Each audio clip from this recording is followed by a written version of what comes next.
وقال عليه الصلاة والسلام من تفقه في دين الله عز وجل كفاه الله ما أهمه ورزقه من حيث لا يحتسب.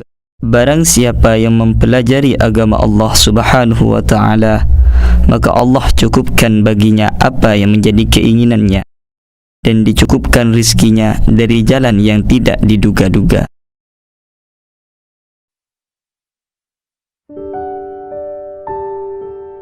Pondok Pesantren Syekhona Muhammad Khalil merupakan satu dari 10 pesantren tertua di Indonesia. Selama 1 abad lebih, pesantren ini tetap berdiri kokoh di jantung kota Bangkalan, Madura. Didirikan pada tahun 1861, sejak masa penjajahan Belanda, pesantren ini telah banyak memberikan kontribusi pada bangsa Indonesia. Sebut saja tokoh-tokoh kemerdekaan Indonesia seperti Kiai Haji Hashim Asy'ari, Kiai Haji Wahab Hasbullah, dan Kiai Haji As'ad Samsul Arifin. Mereka semua merupakan santri dari Syekhona Muhammad Khalil Bangkalan. Bahkan sang proklamator kemerdekaan Indonesia, Insinyur Soekarno, sebagaimana penuturan Kiai Haji As'ad Samsul Arifin, pernah menghadap ke Syekhona Muhammad Khalil Bangkalan untuk ngalap barokah, lalu ditiup ubun-ubunnya sebagai pengakuan bahwa Bung Karno adalah santrinya. Sejak awal berdiri sampai saat ini, Pondok Pesantren Syekhona Muhammad Khalil sudah banyak mengalami perkembangan, utamanya dalam bidang pendidikan yang awalnya hanya menggunakan metode wetonan dan bendongan.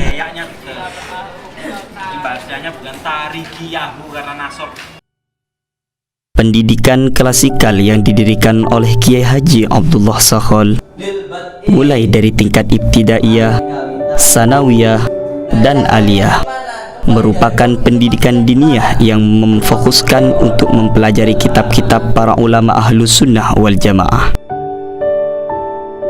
Bernama Madrasah Al-Ma'arif, di dalamnya para santri dididik untuk mendalami ilmu agama yang dibutuhkan oleh para santri saat terjun di tengah-tengah masyarakat kelak.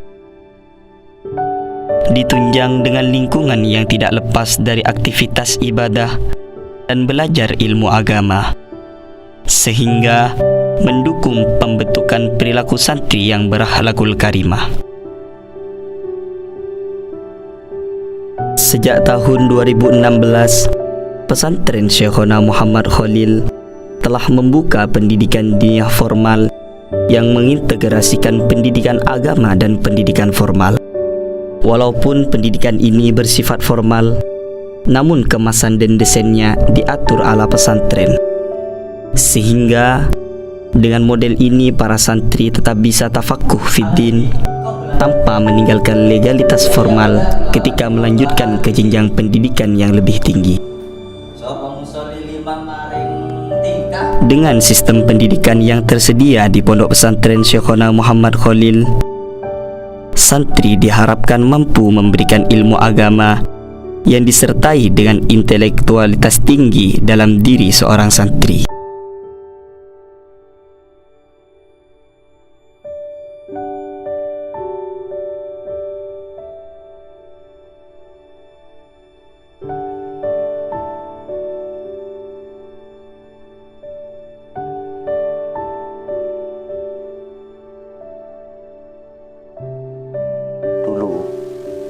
pesantren ini diajarkan oleh Syekhona Khalil dalam bentuk yang tradisional, sampai kemudian hari ini pesantren sudah melakukan transformasi pendidikan dengan mengembangkan pendidikan klasikal. Di pesantren ini dulu didirikan pendidikan formal, mulai dari MTS, SMA sampai kepada perguruan tinggi. Tetapi belakangan pesantren ini kemudian oleh para masyayikh dianggap penting untuk mendudukkan persoalan-persoalan pemahaman tentang pendidikan itu sendiri. Oleh karena itu, PDF ini lahir untuk bisa mensiasati agar masyarakat melihat bahwa bungkus itu menarik, tetapi yang tidak boleh dilupakan adalah isi.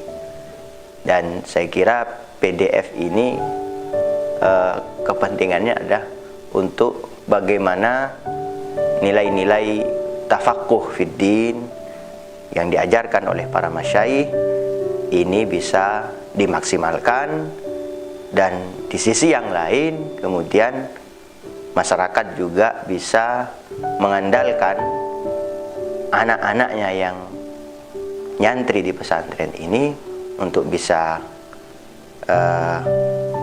bekerja, untuk bisa meraih sukses di jalur-jalur manapun.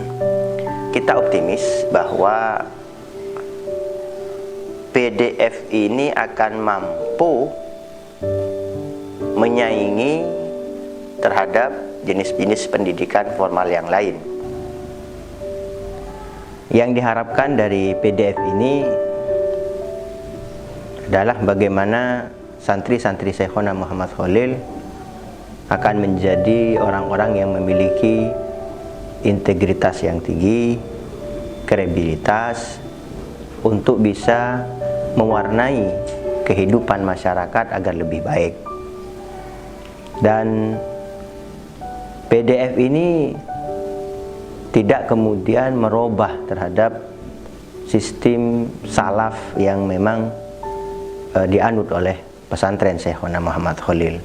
Karena memang sepanjang di pesantren Syekhona Khalil ini masih ada yang namanya kiai dengan pengajiannya, masih ada yang namanya kegiatan-kegiatan ubudiyah, masih ada yang namanya kebiasaan santri berkumpul dengan teman-temannya, bermusyawarah dan seterusnya. Saya kira pesantren ini tetap dalam sistem salaf yang kemudian kita juga mencoba untuk mengadopsi metode-metode baru yang tentu bersifat melengkapi terhadap sistem yang ada.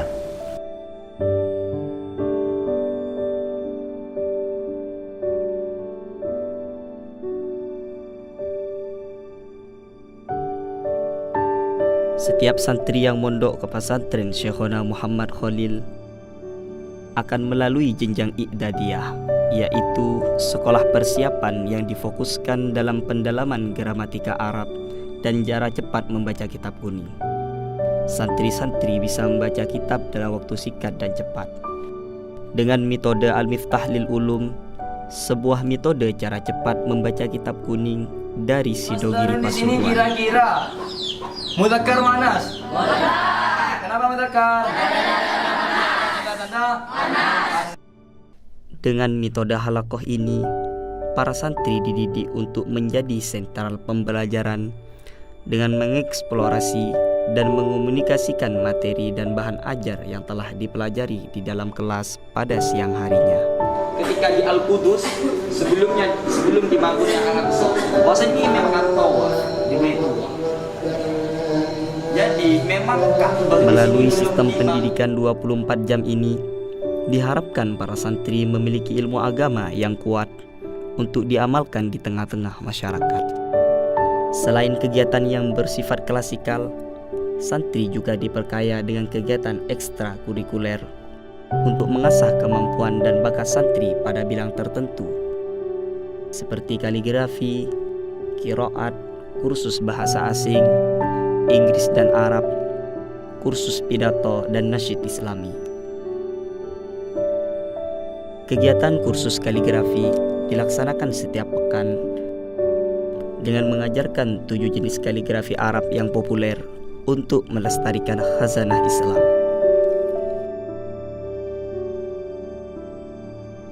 Kursus qiraat bitaghanni merupakan untuk melatih kemampuan santri dalam bidang membaca Al-Quran dengan irama nan merdu. Membaca Al-Quran dengan suara yang indah sudah dimulai sejak zaman Rasulullah Sallallahu Alaihi Wasallam, sebagaimana sabda Nabi, "Bukan golongan kami orang yang tidak taghanni dalam membaca Al-Quran." Hadis riwayat Bukhari.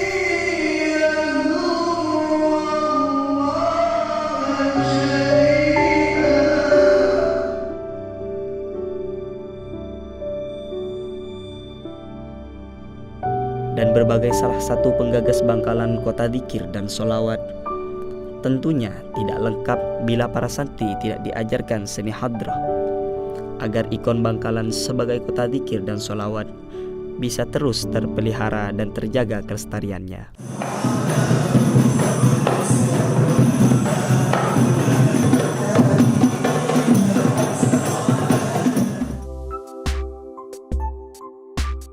Lembaga yang besar sudah selayaknya ditunjang dengan perekonomian yang kuat.